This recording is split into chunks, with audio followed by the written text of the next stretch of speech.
Hi, I am Sohel Tebla and I'll be helping you to learn Python. This tutorial introduces the basic concepts and features of Python programming language. So to begin, what is Python? Python is an open source programming language. It is one of the most powerful languages used these days since it has efficient high-level data structures and simple but effective approach to object-oriented programming. Python is very easy to learn as it has very simple syntax. Python is used in many applications such as software development, web and internet development, education, database access, network programming, and so on. In this tutorial, we are going to see how to install Python on Windows, invoking the Python interpreter and using Python as a calculator. So not much wasting of your time. Let's begin. So let's see how to install Python. Firstly, we'll have to download Python from the Python.org website. So launch a web browser and type in python.org and hit enter. Once the Python site opens, go to downloads and download the latest Python version, which in case here it is Python 3.8.2. Just click on save and the download starts. Wait for download to complete.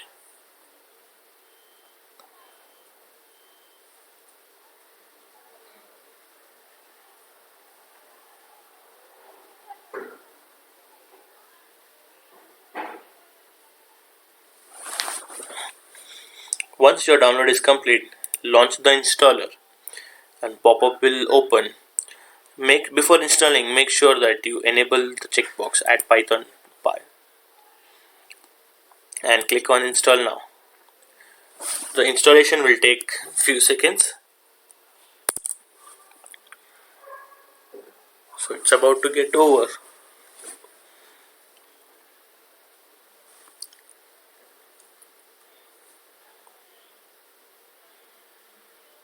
So once the installation is complete, we'll get a message setup was successful.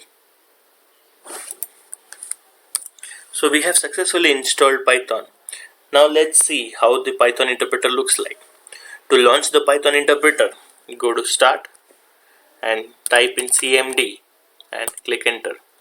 Once the command prompt opens, type in Python, click enter. So this will launch the Python 3.8.2 version. So on this interpreter, we can type in Python commands and start our programming. So now we have successfully installed Python and we have seen how the Python interpreter looks like. So let's type in some Python commands. So the Python interpreter acts as a simple calculator. You can type an expression and it will write the value. Expression syntax is straightforward. The operators are plus, minus, star and division. So these operators work same as like in any other programming language. Okay, we have grouping operator called as parenthesis. So this is used for grouping multiple expressions together. So let's see some examples. So let me begin with first example. 2 plus 2, that's result into 4. Let's see the minus operator. So we get the values in negative as well. Let's see some multiplication. 9 sevens are 63. Now let's see the division operator. It's 3.5. So the integer values 4, minus 1, 63, these all called as integers, and the value 3.5, it is called as division.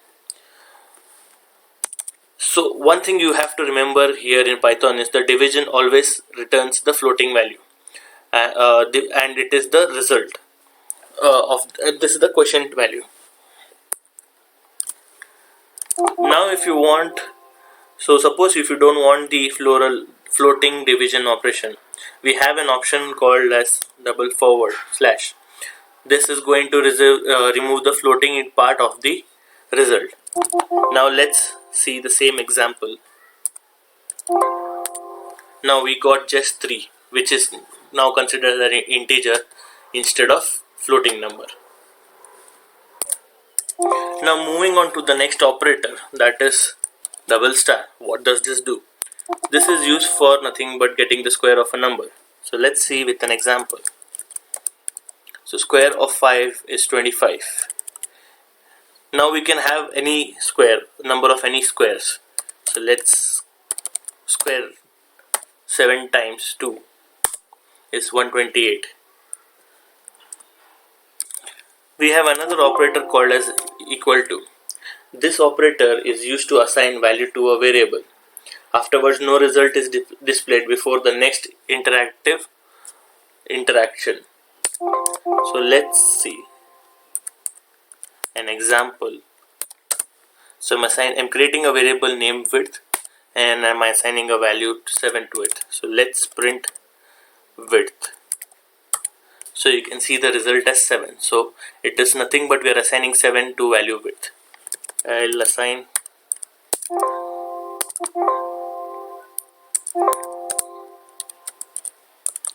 now let us multiply the results.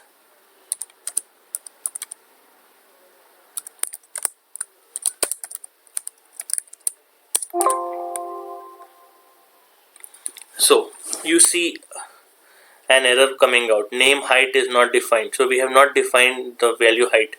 Our height variable stands with this value. So if you type in anything wrong, it is going to give an error saying name height is not defined. So that means this variable is not defined. So let us try the result again.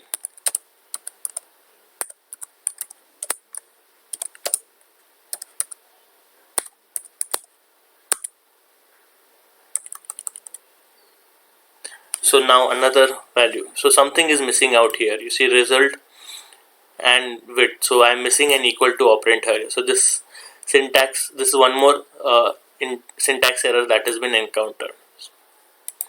So now we can use in command prompt up arrows to run the last command. So I can just move my left arrow to go to the value and set it again. Now my result value is set correctly. If I print it, it's going to give me result as 6.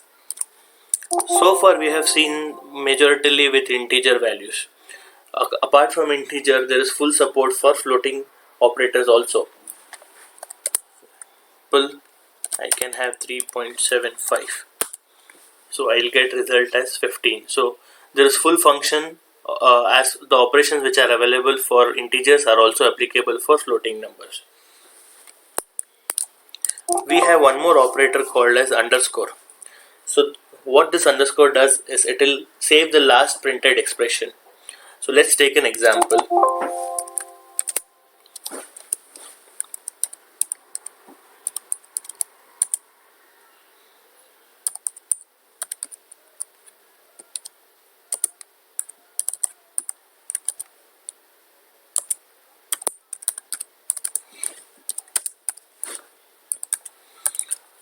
So my last printed value is 2.412.